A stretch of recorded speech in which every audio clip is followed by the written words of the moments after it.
প্রিয় দর্শক, আসসালামু আলাইকুম। আমরা এসেছি বাংলাদেশ কৃষি বিশ্ববিদ্যালয় ময়মনসিংহে অবস্থিত, সেখানে এসেছি। আমরা এখানকার প্রাকৃতিক দৃশ্য উপভোগ করব, আপনাদেরকে দেখানোর চেষ্টা করব।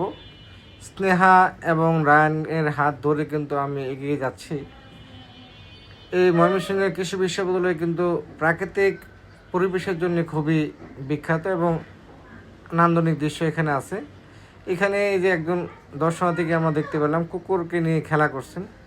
আমরা এগিয়ে যাচ্ছি সামনের দিকে। আমরা এই যে এখানে গ্রন্থাগার ভবনের দৃশ্যটা আপনাদেরকে দেখালাম। গ্রন্থাগার ভবনটা খুবই সুন্দর। এই ভবনের সামনে দিয়ে যে রাস্তা আছে সেই রাস্তা ধরেই আমরা এগিয়ে যাচ্ছি। সামনে যেসব দৃশ্য আমরা দেখতে হবো সেগুলি ধারণ করব, নিজেরা দেখব এবং আপনাদেরকেও দেখানোর চেষ্টা করব। দর্শক, আমরা এগিয়ে যাচ্ছি।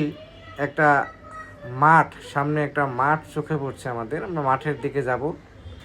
বা এখানেও কিন্তু খুবই ভালো দৃশ্য। একটি ভবন দেখতে পাচ্ছি, ভবনের পাশ দিয়ে কিন্তু ওয়াকওয়ে আছে। এখানে ভবনের পাশ দিয়ে কিন্তু অনেক ফুল গাছ লাগানো আছে। নান্দনিক দৃশ্য, খুবই ভালো লাগছে। স্নেহাকে দেখছি, স্নেহা কিন্তু আস্তে আস্তে এগিয়ে যাচ্ছে।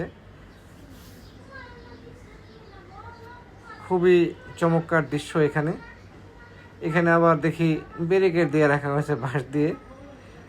ছুটির দিন, যে কারণে মনে হয় এখানে এই ব্যারিকেড, না হলে হয়তো অনেকে মোটরসাইকেল দিয়ে